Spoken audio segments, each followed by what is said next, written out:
datanya itu besar ya secara volume. Jadi bisa ukuran terabytes atau exabytes. Terabytes itu kalau dalam giga dia 1000 ya. Kalau exabytes dia 10.000 dan seterusnya. Itu yang pertama volume, yang kedua itu velocity. Kecepatan datanya itu sangat cepat ya. Dalam 1 detik atau mikrosecond itu dia data itu bisa ratusan ribu atau mungkin ya lebih dari itu. Kemudian variety, keragaman datanya itu sangat beragam ya, dari structured, unstructured, dan semi-structured ya. Yang terakhir itu karakteristiknya adalah veracity ya. Bahwa data yang sedemikian banyak itu apakah benar-benar reliable untuk dipercaya untuk mengambil keputusan atau enggak. Ini 4 karakteristik big data. Nah, terus para ahli bilang kalau big data itu adalah the new oil ya, atau minyak yang baru. Salah satu sumber yang bisa menyuplai pendapatan begitu ya, atau hal-hal lainnya yang menjadi sumber alternatif selain oli di zaman sekarang itu. Kenapa? Karena kita bisa mengambil insight ya dari big data yang besar itu dan bisa mengambil kesimpulan. Kemudian setelah mengambil kesimpulan, kita mengambil kesimpulan itu berdasarkan data ya, atau istilahnya adalah data driven decision. Jadi memutuskan sesuatu itu berdasarkan data yang kita punya gitu. Jadi bukan berdasarkan intuisi.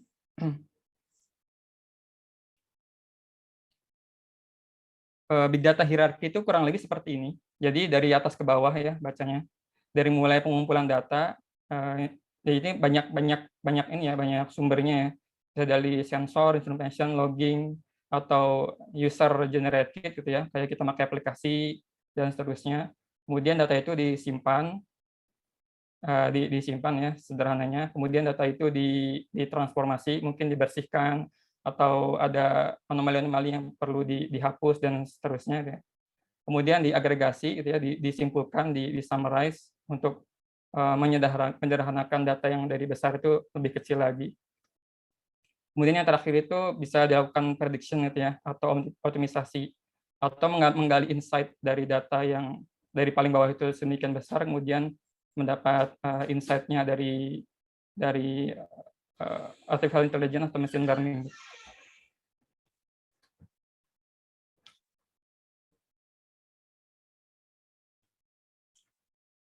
Mohon maaf, ada distraction dulu.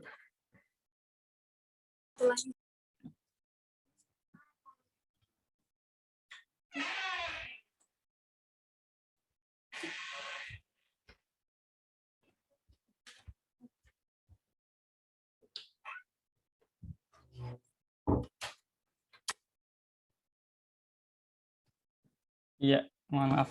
Biasa anak-anak masuk kamar, lupa nggak dikunci. Ya, saya lanjut ya. Jadi tantangan big data seperti itunya ya, seperti karakteristiknya gitu dari volume, velocity, variety, dan veracity.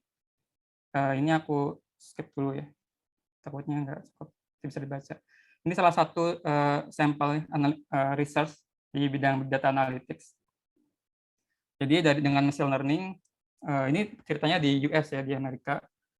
Ini dengan machine learning dia mengolah big data selama 20 tahun ya. Data 20 tahun, data tentang electrical generation, listrik yang dihasilkan oleh istilahnya PLN gitu ya. Kemudian yang dikonsumsi oleh masyarakat itu diolah dan dibandingkan. Dan ternyata itu ada sekitar 200 miliar kilowatt ya, atau sama dengan 200.000 megawatt itu listrik yang terbuang percuma gitu. Jadi pemerintah istilahnya mengenerate listrik, tapi di lapangan itu banyak yang nggak kepake gitu.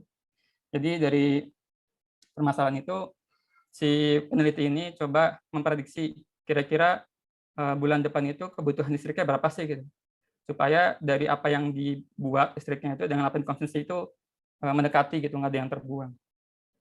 Dan ini hasilnya tuh 99% akuratnya ini ya, lebih dekat ke konsumsi aslinya. Ini bisa dibaca di Science Direct. Oke, ini kesimpulan saya pribadi ya. Kalau big data itu dalam sisi storage dan processing itu sebenarnya cuman dua hal ya, yaitu scalable storage dan scalable processing. Maksudnya apa? Storage itu scalable, kita mau dimasukin data segede apapun tuh mesin kita itu mampu gitu. Kemudian scalable processing itu ya sebesar apapun atau secepat apapun datanya gitu ya, dia tetap bisa menghandle. Nah ini big data pipeline secara apa ya, secara sederhana gitu ya. Ya dari pertama ada data source gitu ya. Dia bentuknya bisa apapun, entah file atau database atau multimedia dan seterusnya.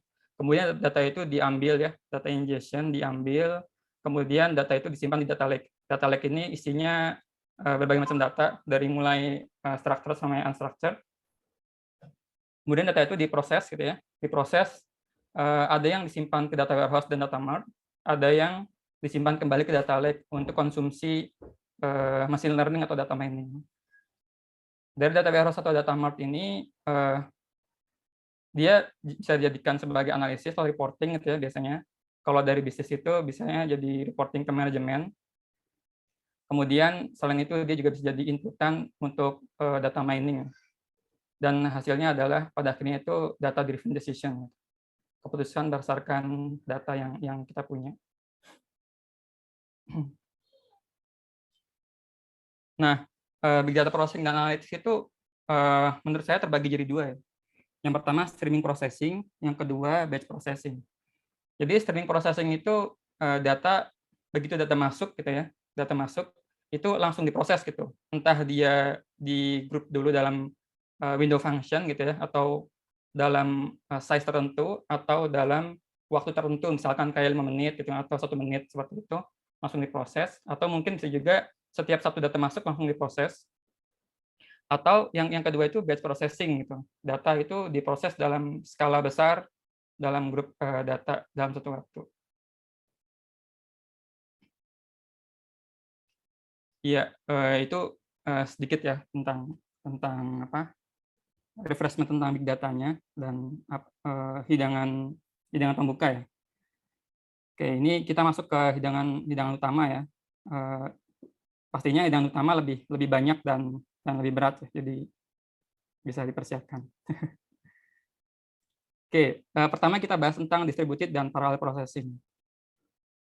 Ini aku sedikit definisikan dulu ya terms-nya, istilah dari distributed processing itu apa gitu ya.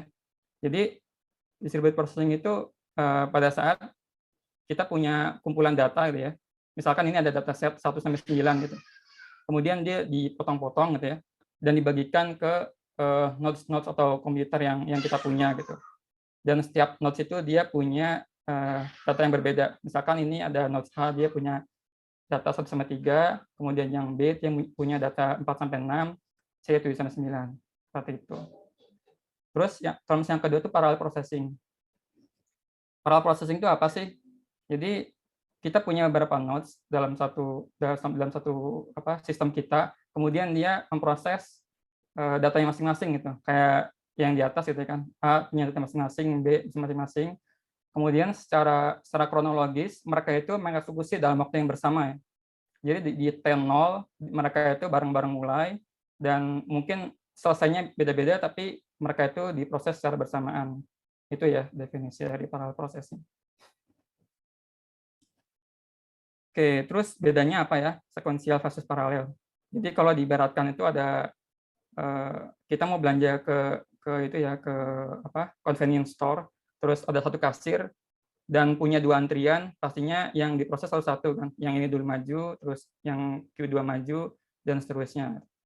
Terus kalau parallel processing ya kita bisa punya 2 kasir, terus dalam satu waktu itu dua orang itu diproses secara bersamaan. Jadi lebih cepat. Nah, dalam dunia komputasi kita menggunakan lebih banyak resource atau prosesor, cores dan seterusnya.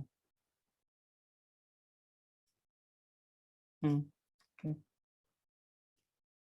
Nah, yang mau saya bahas hari ini itu untuk distributed and parallel processing mau pakainya Spark ya. Salah satu framework yang yang setahu saya itu paling banyak dipakai gitu ya di industri teknologi, utamanya di Indonesia. Jadi ini arsitektur Spark ya secara secara sederhana. Spark itu dia punya 2 main komponen gitu ya. Secara secara sederhana itu punya 2 main komponen. Yang pertama itu dia punya driver program. Driver program ini dia yang mengatur apa, istilahnya kayak pembagian data dan mengumpulkan kembali gitu ya dari worker node. Kemudian ada cluster manager yang dia mengatur worker-worker mana aja.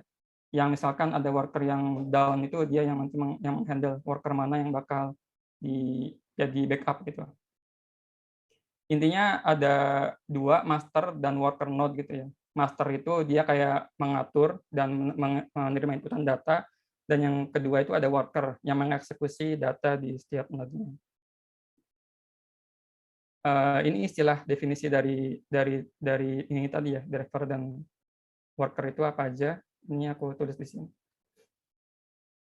Nggak pengen terlalu dalam bagian ini sih, jadi pengen langsung ke ini aja. Oke, aku coba ini ya, demoin, tapi bukan demo kayak gini.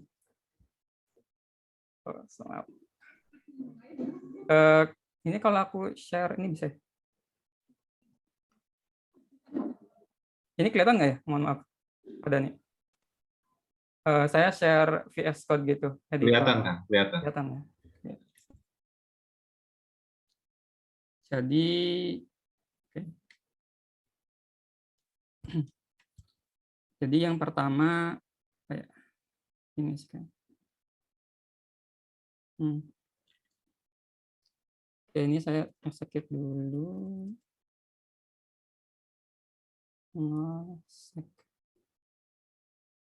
Oke, ini saya coba demoin ya, bagaimana proses Spark itu bekerja gitu.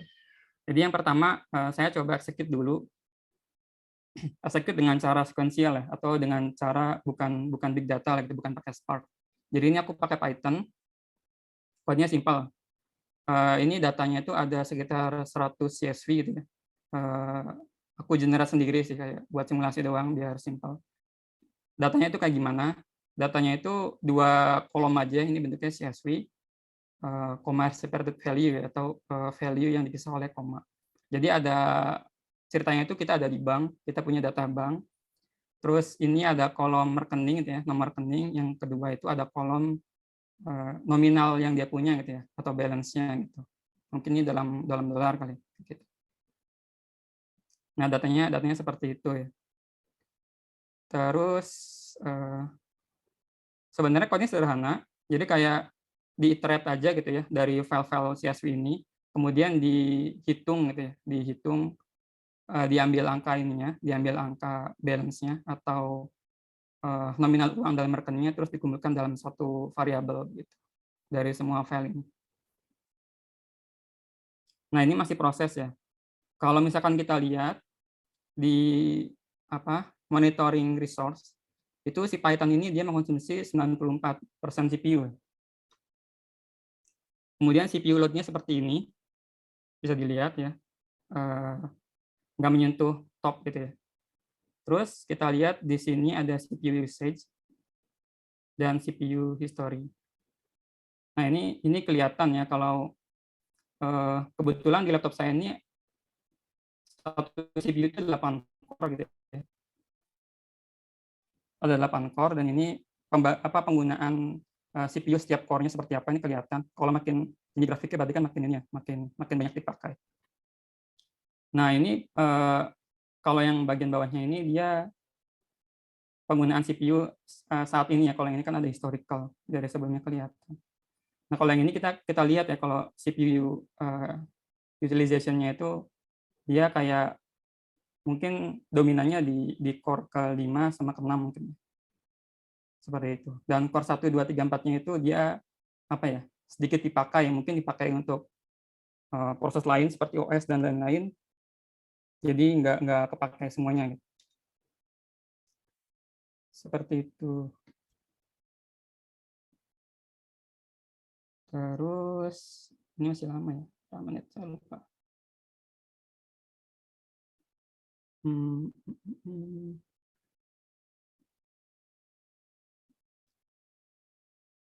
Ya, anyway, aku bisa jelasin yang ini dulu sih, yang bagian Spark-nya. Ini harusnya udah beres nih.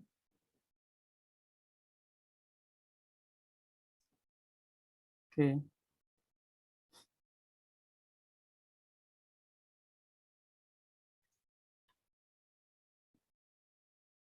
Ini tadi udah berapa menit ya? 2 menit. 3. Ini harusnya bentar lagi beres sih. Nah, ini di bagian Spark-nya itu aku jelasin dulu kodenya gitu ya. Kalau tadi di sequential itu dia kayak ya saya baca di folder ini, terus kayak di list, terus ya di iterate aja gitu si filenya, dibaca satu-satu filenya, kemudian diambil itunya ya, diambil angka nominal uangnya, terus di sum ke satu variabel. Nah, ini udah beres ya yang sequential. Execution time-nya dia 3 menit 50 detik ya. Terus hasilnya yang ini, jadi totalnya ada segini uang ya dari semua nasabah. Oke, terus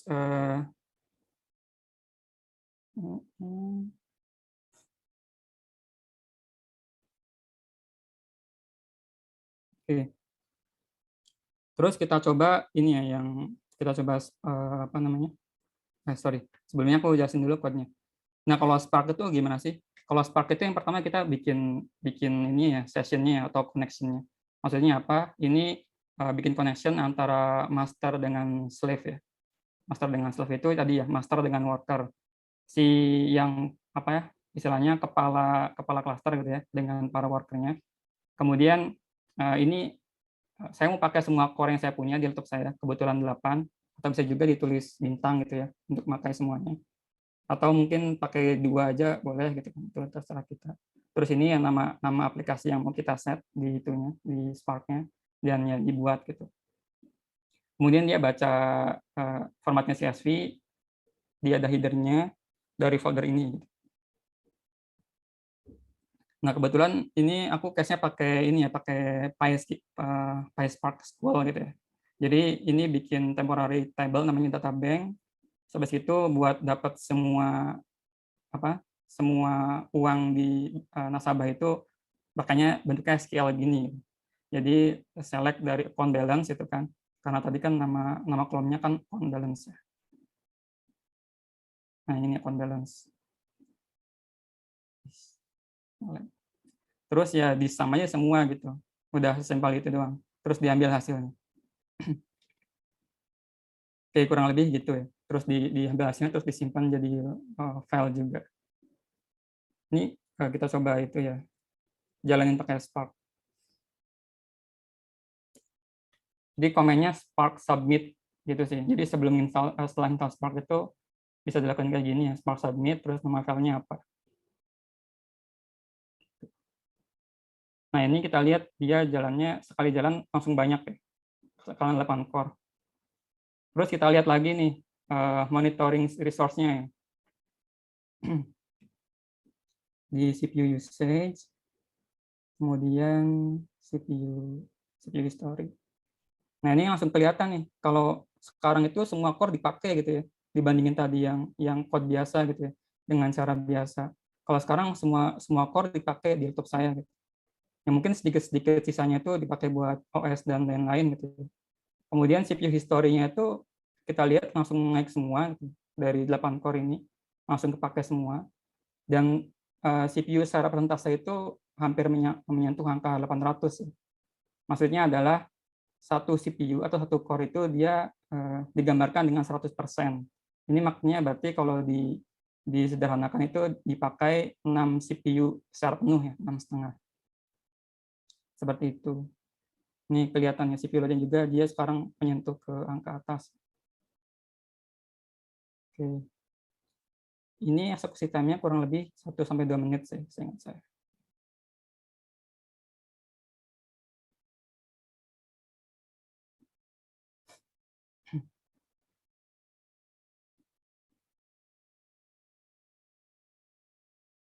Nah, yang terjadi adalah di belakang layar itu si Spark itu membagi mungkin subset of data atau CSV dari 100 ini dibagi ke setiap core gitu. Itu yang ngelakuin tuh si master ya. Kalau di sini karena saya satu laptop dan bukan beberapa komputer, jadi komputer saya ini dia sebagai master dan sebagai worker. Cuman antara core dengan core-nya si worker dengan core si master itu dia di share gitu. Dan ini udah selesai, dia utilization core-nya langsung turun, kan? Langsung turun juga. Terus acceptance time-nya itu 1 menit 58, 2 menitan. Dan hasilnya di sini. Hasilnya sama. Ya kurang lebih seperti itu ya.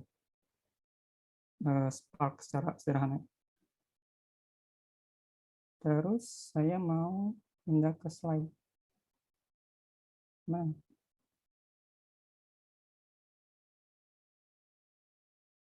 Oh.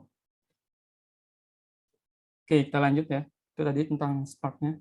Nah, sekarang implementasi big data di industri teknologi ya, utamanya khususnya di Indonesia, berdasarkan pengalaman saya deh yang saya tahu.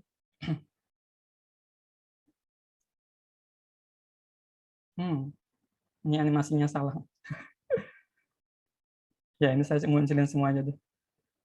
Ya, ini kalau kita sebagai user ya, dari sudut pandang user, misalkan kita buka suatu e-commerce gitu ya, satu e-commerce, terus ini pengalamanku pribadi sih. Jadi aku buka aplikasinya, suatu e-commerce, terus aku nyari spot badminton, gitu.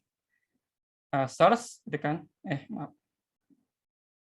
Search terus scroll mungkin klik atau lihat beberapa produk, terus habis itu keluar gitu, nggak jadi beli gitu, mungkin kayak masih ada pertimbangan lain atau yang lainnya. Terus beberapa saat kemudian itu muncul notif tuh kayak gini, kayak Sugianto gitu, pilihanmu oke banget nih kata sepatunya. Setelah beberapa saat aku buka sosmed Instagram ya misalkan, ini ada iklan itu semua sekarang berubah jadi sepatu gitu. Tadinya mungkin apalah gitu, iklan tentang ya hal-hal lain lah. Tapi setelah saya ngelakuin aktivitas ini gitu ya, buka aplikasi terus yang ngeliat-ngeliat tentang sepatu, semua yang saya lihat di internet itu berkaitan dengan sepatu gitu. Di iklan-iklan jadi sepatu, kemudian notifnya dari si e-commerce itu tentang sepatu semua. Itu implementasi big data yang mungkin kita semua rasakan.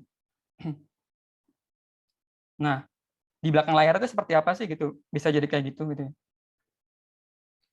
Ini mungkin salah satu contoh di streaming processing yang tadi. Jadi dari client device, dari komputer atau laptop kita gitu ya, komputer atau HP kita.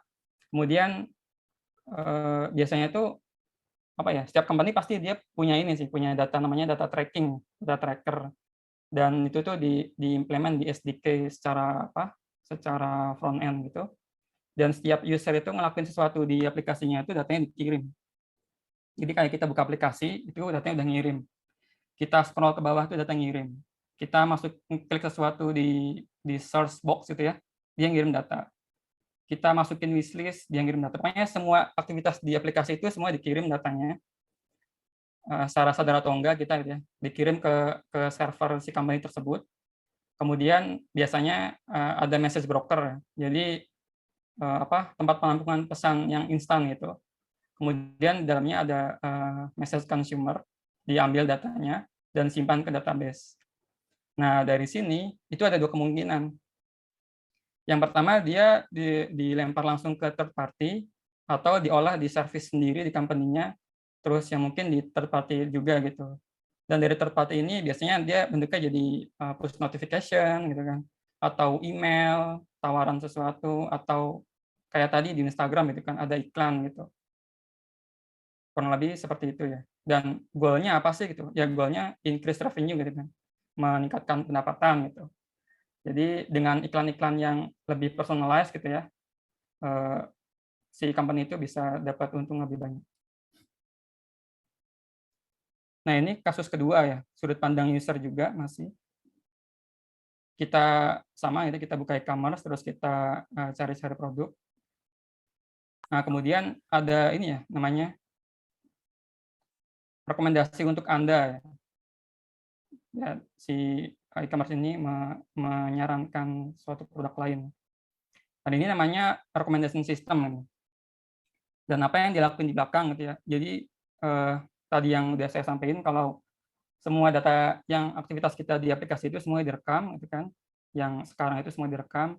Kemudian di sisi lain itu biasanya ada ini ya, ada namanya machine learning system gitu ya, atau product clustering dalam spesifiknya. Jadi produk-produk yang satu satu konteks itu dia dikelompokkan gitu kan. Seperti di sini kan saya browsingnya sepatu, tapi yang direkomendasikan sama dia itu ini ya, grip band-nya raket atau raketnya sendiri gitu. Bukan sepatu semua gitu yang direkomendasikan, tapi produk lain. Jadi dia merekomendasikan produk lain selain sepatu yang saya cari. Jadi kalau di Baratinya kita apa ya, sering mampir ke toko gitu kan, nyari-nyari barang, pasti si penjual itu biasanya nawarin gitu, oh udah punya raketnya belum gitu, atau mungkin udah punya hand gripnya belum, atau perlu diganti kayak gitu-gitu. Ini kan sifatnya personalized ya, dan berdasarkan histori dia gitu melakukan aktivitas di situ. Dan personalization ini dia biasanya spesifik ke user ya. Setiap orang itu pasti beda-beda rekomendasinya berdasarkan aktivitas dia di aplikasi itu gitu. Dan goal-nya itu buat apa? Buat ya tadi ya promosi gitu kan. Terus penawaran produk yang lain gitu. Atau mungkin dikasih voucher diskon gitu kan untuk customer-customer yang loyal gitu, atau mungkin udah pernah belanja sekian juta gitu kan. Begitu kita tawarin produk lain kan ada kemungkinan besar dia bakal beli gitu. Jadi goal-nya ya increase revenue juga. Nah, itu secara sistem gimana sih arsitekturnya di belakang gitu ya. Dan kalau base processing ini karena dia ini ya, karena dia mengolah semua data gitu kan. Dan ada apa namanya? Mengolah semua data kayak misalkan ini ya, yang product clustering. Itu kan nggak ngolah data user yang barusan masuk aja gitu, tapi semua data produk gitu kan. Gimana caranya dia mengelompokkan produk-produk yang punya kemiripan gitu ya. Kayak di sini ada raket dan hand grip kan punya kemiripan dengan sepatu karena berkaitan erat gitu kan. Orang pakai sepatu badminton nggak mungkin nggak pakai raket gitu.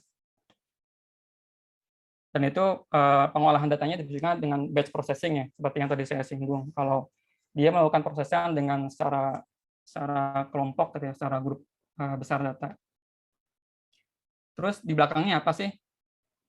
Nah, setelah data tracking yang user kirim ya, dari device mereka kirim disimpan ke database, itu biasanya ada machine learning model gitu ya, yang dia itu jalan setiap periode tertentu, mungkin sejam atau lebih cepat dari itu. Dia ambil datanya, kemudian dia olah gitu ya, dan menghasilkan kelompok-kelompok produk gitu. Kayak tadi itu ada apa namanya? Ada hand grip dan raket gitu ya, menghasilkan kelompok-kelompok produk gitu. Kemudian dari situ dia simpan lagi ke database biasanya.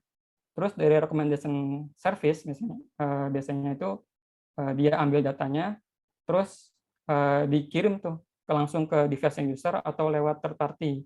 Bisa jadi iklan atau lain-lain. Kalau langsung ke device biasanya jadi push notification. Jadi sederhananya kayak gitu, ambil data, diolah, terus di grup, dikelompokkan gitu kan. Terus si recommendation service ini dia ngasih tahu gitu ke kita gitu. Ini loh ada produk lain yang mungkin kamu juga tertarik gitu, kayak tadi hand grip dan raket gitu. Dia nggak nawarin lagi ini kan, nggak nawarin lagi sepatu. Jadi clustering itu dia mengelompokkan banyak data ya, termasuk data historical. Kemudian dia di-execute per batch, per group of data. Dan ya goal-nya menaikkan revenue atau pendapatan si perusahaan. Oke. Nah, sekarang ke ini ya, ke cloud computing.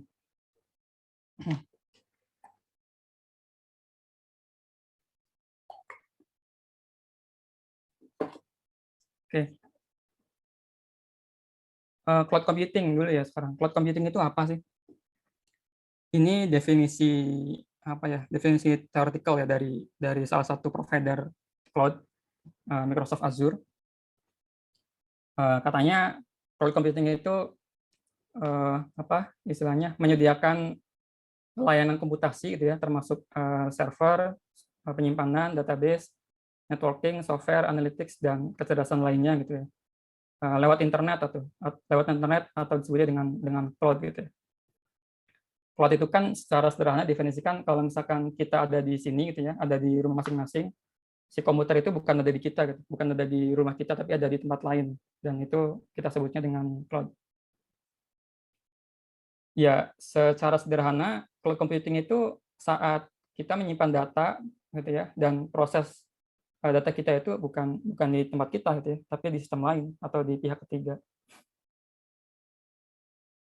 gitu. Nah, terus kenapa sih cloud computing gitu? Sekarang itu sebagian besar apa namanya industri teknologi udah pakai cloud computing semua. Alasannya kenapa? Yang pertama productivity. Jadi kalau dibandingkan dengan kita punya gedung yang luas gitu ya, kita simpan sendiri komputer di situ, terus kita kita maintain gitu kan, itu waktunya lebih banyak terbuang di situ gitu ya. Waktunya lebih banyak terbuang untuk mengurus hal-hal seperti itu dibandingkan dengan analisis bisnis gitu. Kalau tadi kan pengennya kan secara bisnis kan pengennya penjualan tuh naik gitu kan, pendapatan tuh naik. Tapi kalau misalkan kita maintain sendiri, ya kayak banyak waktu dan uang terbuang cuma buat maintain itu aja gitu, maintain mesinnya aja.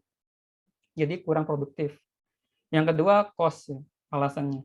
Cost ya seperti tadi juga ya, kalau maintain mesin itu mahal. Belum kalau misalkan ada apa namanya, ada kejadian-kejadian luar biasa kayak bencana alam dan lain-lain gitu kan. Itu cost-nya jadi sangat bengkak gitu. Terus global scale masih berkaitan dengan tadi ya, dengan availability.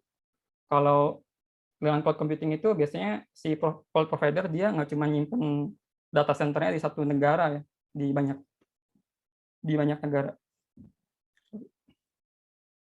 Di banyak negara gitu. Makanya availability-nya itu bisa lebih terjamin gitu. Kalau kita maintain sendiri di Indonesia kan gitu, di kotanya itu ada bencana, ya udah gitu, langsung sistemnya down gitu. Makanya dia lebih reliable gitu. Kemudian secara keamanan, biasanya cloud provider itu mereka menjamin keamanan yang tinggi ya, karena kalau misalkan data kita itu private terus disimpan di mereka kan apa kita kayak khawatir lah ya, khawatir gitu datanya itu ada bocor atau lainnya. Makanya mereka sangat menjunjung tinggi keamanan dengan berbagai banyak fiturnya. Kalau misalkan kita maintain sendiri kan perlu banyak gini ya, perlu banyak ahli. Karena security ini salah satu concern yang tinggi ya, dan di Indonesia itu ada policy-nya sendiri gitu. Kalau ada berapa data yang nggak boleh bocor seperti itu. Jadi kalau di cloud computing ya udah kita nggak perlu terlalu khawatir tentang security-nya karena yang menjamin itu tuh si cloud provider-nya, yang kita tinggal bayar lah dan lebih fokus mengurus bisnis kita gitu ya daripada mengurus hal ini semua gitu. Jadinya ya goal secara bisnis pengen menaikkan income ya bisa bisa tercapai begitu. Nah, cloud provider di dunia itu ada banyak ya. Di Indonesia juga ada banyak yang udah pakai. Tapi yang paling top itu yang saya tahu itu ini ada Google Cloud, kemudian ada AWS, ada Microsoft Azure, ada Alibaba Cloud. Beberapa industri mereka pakai ini secara kombinasi ya atau secara mix. Jadi ada yang pakai Google Cloud dan AWS karena mungkin setiap cloud itu dia menawarkan kelebihannya beda-beda. Mungkin dari sisi biaya atau lain-lain yang untuk part tertentu itu lebih murah di tempat mana gitu kan. Terus lebih handal di mana begitu. Kalau di perusahaan saya sendiri ya yang sekarang saya bekerja itu di Ruang Guru semuanya pakai Google Cloud. Nah, Google Cloud Platform itu ya seperti tadi saya bahas ya, kalau cloud computing dia menyediakan storage dan processing di tempat mereka begitu. Jadi data yang kita punya itu semua diupload ke sana. Terus kalau misalkan kita mau proses ya kita tinggal minta gitu istilahnya. Kita minta mau proses data ini seperti apa kayak gitu. Dan Google Cloud Platform itu ada banyak banget ya ininya apa namanya service-nya gitu ya atau apa istilahnya tools-nya gitu yang mereka sediakan. Sangat beragam gitu, sangat beragam. Dari mulai data pipeline tadi ya, dari mulai awal sampai akhir itu semuanya ada dan sangat spesifik gitu. dan sangat spesifik. Ini saya coba detailin satu-satu ya, secara ringkasnya. Yang pertama data ingestion, itu ada namanya Compute Engine sama Kubernetes Engine. Compute Engine ini ibaratnya kayak kita minta ke Google, saya mau minjem satu komputer di tempat kamu gitu. Entah saya mau pakai atau enggak, mau proses data apapun, pokoknya saya minjem satu komputer yang speknya tuh CPU-nya sekian gitu kan, sekian core, RAM-nya 16 GB misalkan, bayar sekian sebulan gitu. Oke. Terus Kubernetes Engine, kalau Kubernetes Engine ini dia kayak apa ya? Ini sih orchestration image sih, apa berhubungan dengan salah satunya dengan Docker ya. Jadi kalau Compute Engine ini dia bentuknya satu komputer, kalau ini memanage semua apa ya, semua proses yang kita punya dengan unit-unit kecil gitu. Terus yang kedua ada message broker. Yang saya tahu cuma satu ya, namanya PubSub. Message broker itu kalau misalkan tadi kita lihat ada di ini, ada di sini. Message broker itu kayak apa ya, ibaratnya dia itu cuma numpang lewat doang untuk data streaming begitu. Biasanya dibuat supaya meminimalisir data miss ya, atau kehilangan data. Jadi semua data yang mentah itu semua masuk ke message broker dulu, baru nanti diteruskan ke data lake gitu. Dan sistemnya itu disebut dengan ini ya, dengan pattern publish and subscriber ya, nama desain ininya, pattern untuk desainnya. Jadi dari sini publish ke sini ke message broker, kemudian nanti dari ini ada yang consume gitu, consume datanya, terus di sini data lake. Nah, terus data lake-nya itu ada apa di Google Cloud? Ada namanya Cloud Storage, ada namanya BigQuery. Cloud Storage ini bisa nyimpen data apapun, termasuk file apapun. Pokoknya kayak kita punya hard disk aja gitu kan, bisa nyimpen apapun. Kemudian ada BigQuery. BigQuery ini dia ini ya, data warehouse platform. Bentuknya kayak tabel-tabel database gitu, tapi dia penyimpanannya tuh kolomnar gitu. Biasanya platform-platform untuk data warehouse itu dia kolomnar ya, supaya lebih efisien gitu. Kemudian selanjutnya ada data processing. Data processing itu di GCP ada Dataproc sama Dataflow. Nah, kalau misalkan tadi Spark kita jalani di lokal, itu kalau di Google Cloud kita jalani di Dataproc namanya. Jadi Dataproc itu sebuah wadah ya, atau apa istilahnya, alat yang dipunyai Google, tapi isinya itu Spark gitu. Jadi kita kalau misalkan pengen execute data kita dengan Spark, itu kita nggak perlu lagi install Spark gitu kan, nggak perlu lagi ngatur-ngatur mana komputer yang mau dipakai gitu. Kita tinggal minta ke Google istilahnya buat punya Spark cluster dengan spek sekian gitu kan. Master node-nya misalkan 2, terus worker-nya misalkan 100, ya udah tinggal bikin create, jadi kita kasih datanya ke mereka, terus mereka harus nge-execute code apa gitu di Dataproc.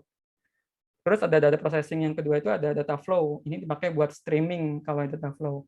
Jadi begitu data masuk langsung di-execute gitu ya, atau dalam window tertentu, baik size ataupun time, itu pakainya data flow. Terus setelah data itu diproses, biasanya disimpan di data warehouse atau data mart. Ini di Google Cloud ada namanya BigQuery, yang tadi sudah saya jelasin juga ya. Kemudian dari BigQuery, biasanya kan dilakukan analisis ya atau reporting. Itu ada namanya Data Studio untuk bikin dashboard dan lain-lain. Kemudian setelah dari situ bisa jadi ada data mining. Jadi data mining ini kayak tadi yang udah saya gambarin, kalau dia bisa jadi ngambil dari data warehouse atau data mart, atau dia juga bisa ngambil dari data lake gitu. Dan data mining itu ada beberapa ya, dan mungkin setiap company bisa beda-beda. Bisa jadi dia itu ngeprosesnya di dalam Compute Engine gitu kan, nggak perlu AI platform seperti ini. Kalau AI platform itu dia lebih ini sih, lebih apa namanya, lebih ya kayak tadi ya disediakan semuanya gitu, nggak perlu pusing mikirin ini apa komputer yang mau dipakai dan lain-lain. Dan biasanya dia lebih digunakan untuk membuat suatu model machine learning gitu, nggak perlu banyak code gitu kan, tinggal mungkin taruh datanya, terus mau pakai model apa, terus mungkin parameternya apa aja gitu kan, dan lain-lain, itu bisa lebih cepat. Bahkan orang yang apa istilahnya orang yang nggak terlalu tahu tentang machine learning itu bisa ngelakuin model machine learning di AutoML. Kemudian ada security. Nah, security ini ada Cloud IAM sama Key Management Service. Ini kalau Cloud IAM ini bisa mengatur ini ya, siapa aja sih yang bisa mengakses resource itu. Kayak misalkan grup A itu cuma bisa mengakses BigQuery misalkan, cuma bisa ngeliat data, dia nggak bisa ngejalanin data proc misalkan. Atau mungkin grup tertentu cuma bisa apa namanya, bisa ngelihat cloud storage, nggak bisa ngelihat BigQuery dan lain-lain. Biasanya kalau misalkan developer atau engineer biasanya punya full access ke semua gitu. Kemudian ada key management service. Nah, key management service ini biasanya dipakai buat ini ya. Kalau misalkan kita nyimpan suatu data rahasia gitu ya, maksudnya data rahasia, informasi kredensial kayak misalkan username atau password di code kita, itu si Google Cloud dia menyediakan key management service atau encryption system. Jadi kalau misalkan kita simpan datanya itu di apa namanya, di kayak GitHub gitu, walaupun datanya ada, tapi kan dia encrypted. Dan buat nge-decrypt si value-nya, kita harus connect ke key management service, yang mana yang bisa connect ke sini cuma orang-orang yang dikasih akses. Gitu. Nah, yang terakhir ada data workflow orchestration. Jadi kalau misalkan tadi itu ada streaming di data flow, gitu kan, di batch itu ada data proc, dan biasanya kalau batch kan dia jalannya ini ya, per satu waktuan tertentu gitu. Misalkan kayak tiap jam atau tiap hari kayak gitu. Dan itu kayak kita punya namanya scheduler yang dia menjadwalkan dia akan jalan ngapain di jam berapa gitu kan. Kalau kayak tadi di Spark misalkan setiap hari atau setiap jam gitu kan, dia menjalankan data proc, menjalankan Spark setiap jam misalkan, terus ngelakuin sesuatu kayak misalkan tadi ngasih recommendation system misalkan. Dan itu adanya di namanya Cloud Composer. Nah, Cloud Composer ini kalau misalkan teman-teman tahu, ada namanya Apache Airflow. Jadi Cloud Composer itu isinya sebenarnya Apache Airflow. Apache Airflow itu tools buat scheduling, buat scheduling sesimpelnya gitu. Nah, tapi dia itu versi maintain gitu, versi yang di-maintain oleh si Google. Jadi sekali lagi kita nggak perlu setup si Airflow-nya, nggak perlu install Airflow-nya. Misalkan kita pengen punya 100 komputer gitu ya buat ngejalanin schedule-nya gitu. Kita nggak perlu install Airflow, kita nggak perlu apa namanya? Kalau misalkan Airflow ada update, kita nggak perlu ini ya, nggak perlu repot nge-upgrade gitu. Terus ya kehandalannya dijamin oleh mereka gitu. Itu namanya Cloud Composer.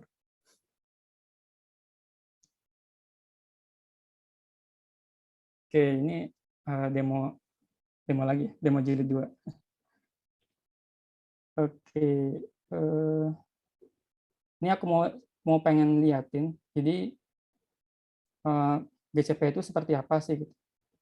Google Cloud itu seperti apa? Nah, ini kebetulan aku punya private cloud sendiri, kayak buat belajar-belajar gitu.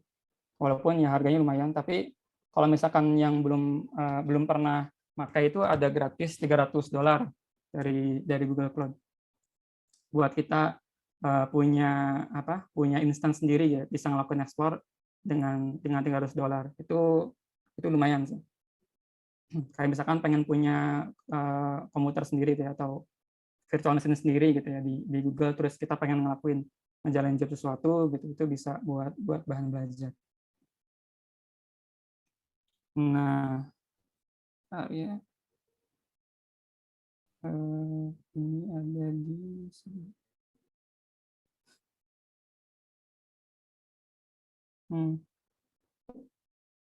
Oke. Nah, di demo kali ini aku mau ngapain sih? Jadi mau coba ngejalanin code lain selain yang tadi menghitung semua uang nasabah gitu ya. Yang kedua ini pengen ngelakuin grouping gitu ya. Grouping ini ceritanya kalau data nasabah kita itu 2 digit pertamanya adalah menentukan dia tuh grup mana gitu. Itu ibaratnya kayak gitu ya. Jadi ini pengen ngelihat gitu. Setiap grup itu jumlah uangnya berapa sih gitu. Kayak gitu. Nah, ini code-nya kurang lebih sama kayak tadi gitu kan. Ya ini import ininya library si PySpark-nya. Kemudian ya biasa bikin session atau bikin connection, terus saya pakai semua core gitu ya. Ini harus bisa pakai bintang sih. Bintang, terus ini namanya ini gitu ya. Terus ini sama ngeload datanya. Mohon maaf, salah saya lihat. Ini harusnya ini. Nah, ini. Ya, sorry, tadi salah. Kalau ini dia bacanya dari GCS ya. Nah, GCS ini seperti apa? Ini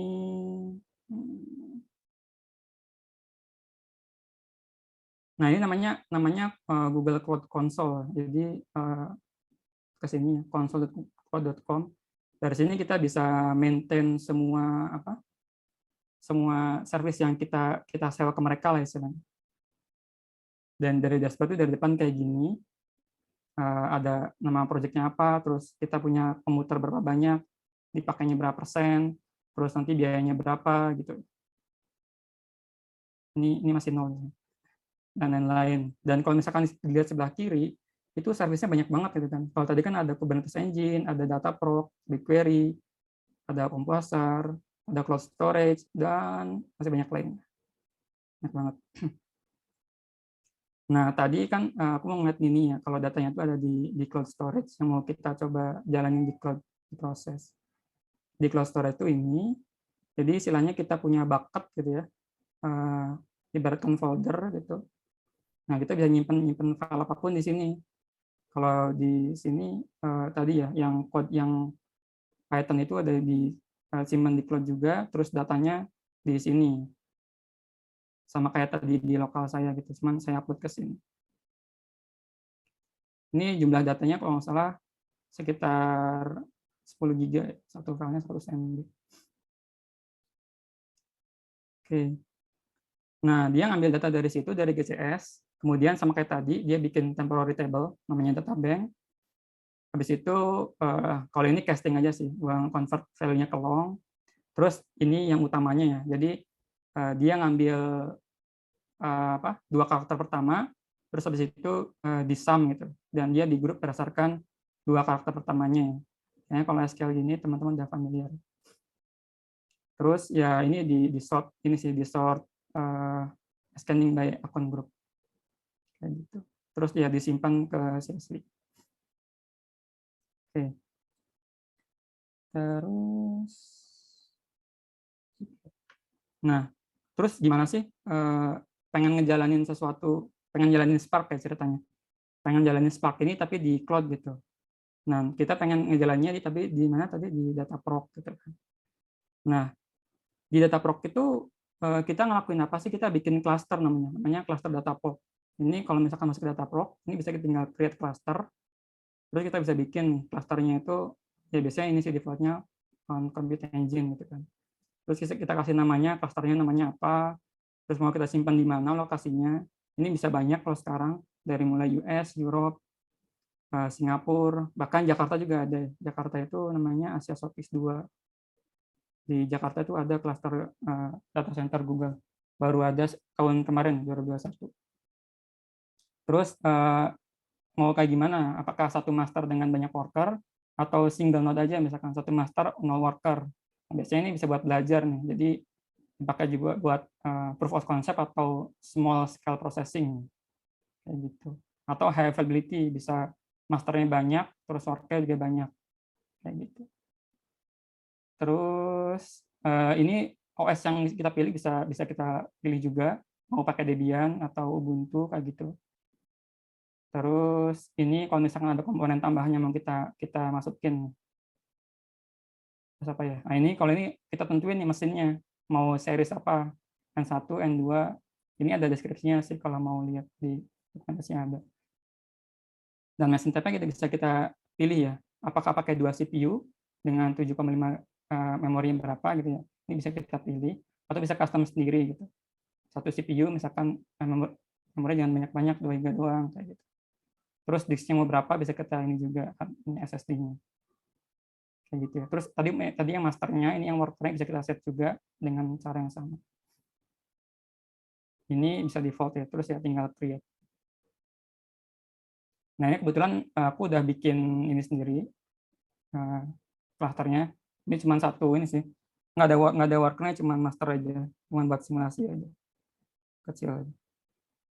Oke. Nah, sekarang kita pengen coba jalanin code ini di ini ya, di apa namanya? Di Dataproc. Komennya itu namanya gcloud. Ini kelihatan kan ya? Semoga kelihatan ya. Namanya gcloud, kemudian komennya Dataproc. Ini udah autocomplete. Jadi gcloud ini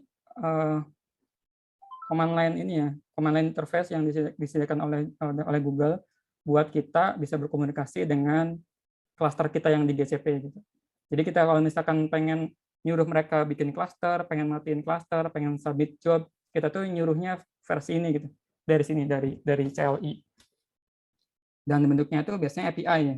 Artinya adalah si GCP punya API, terus kita minta request ke mereka. Nah, kalau di sini dia kita gcloud, habis itu Dataproc gitu kan. Terus jobs, kita mau submit apa? Submit PySpark gitu. Ini aku nggak tahu cara ngezoomnya gimana. Terus habis itu yang jalanin adalah si ini si .py ini, Spark sum balance per count group itu .py. Yang code ini kan tadi udah aku simpan di cloud storage, di bucket namanya Sugi Learn. Terus dijalani di mana, di cluster gitu kan, cluster namanya cluster Sugi 1 tadi kan, yang cluster Sugi 1 gitu. Terus regionnya di mana, di US ya. Ini saya simpan di US karena paling murah billingnya, lebih murah daripada di Jakarta, karena Jakarta masih baru jadi cost billingnya masih mahal. Ini tinggal enter.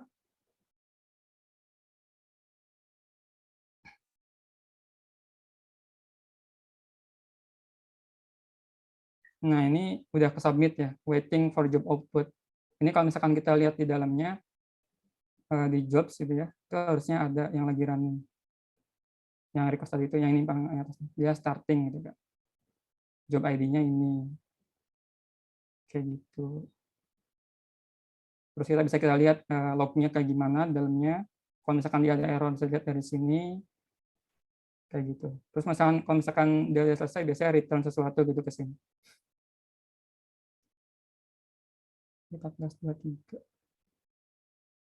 Oke. Ini harusnya nggak lama sih.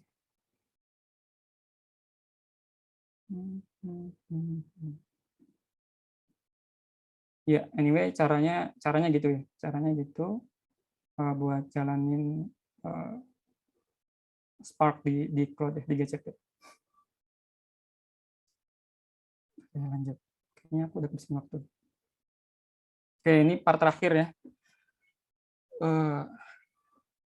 Dessert ya. Hidangan penutup. Nah, simpel aja sih. Jadi ini waktunya kan udah habis juga. Takeaway-nya itu apa sih? Apa yang teman-teman dapat hari ini? Yang pertama, kita sama-sama paham ya tentang big data konsep itu seperti apa. Mungkin teman-teman udah lebih tahu lah ya, karena udah belajar di kelas. Kemudian simple pipeline big data itu seperti apa. Kemudian tahu tentang distributed dan parallel processing framework ya. Contohnya itu ya tadi yang Spark itu. Terus cara kerjanya gimana, di belakangnya gimana, apa yang terjadi, kemudian cara jalanin programnya gimana, kan tadi udah dilihatin juga. Kemudian yang keempat, sekarang udah tahu lah ya kalau implementasi big data di industri itu seperti apa gitu ya, utamanya di Indonesia gitu. Dan tahu gitu kalau di belakangnya itu apa yang terjadi gitu. Apa aja tools-tools yang mendukung itu semua terjadi. Kemudian yang terakhir itu ada kita udah tahu kalau tentang cloud computing, terus gimana caranya ngejalan program di cloud di Google punya, jalanin Spark di sana, terus di Dataproc gitu kan, nyimpen datanya di cloud storage, terus ngelihat hasilnya di BigQuery. Ini aku miss. Ini harusnya udah selesai ya. Oke, anyway bisa aku liatin sih. Jadi BigQuery itu mana? Jadi anggap itu udah selesai gitu ya. Nggak tahu kok lama banget ya.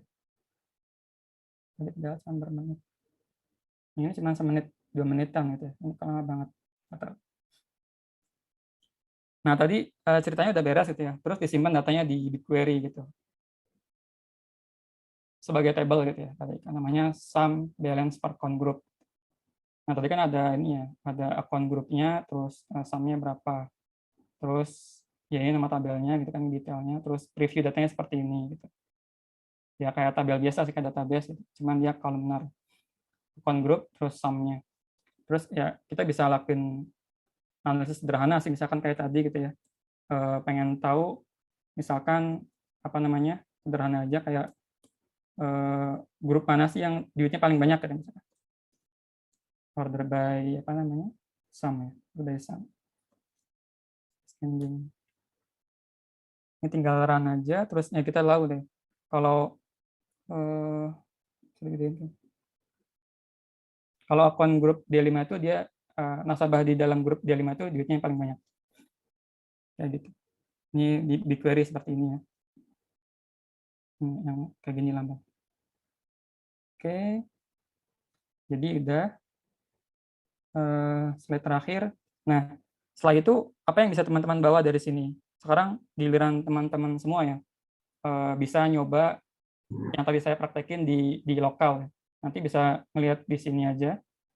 Saya simpan di GitHub code-code yang tadi, terus bisa diikutin di sini. Cara install dan ini ya. Code tadi udah saya upload ke sini. Oke. Terus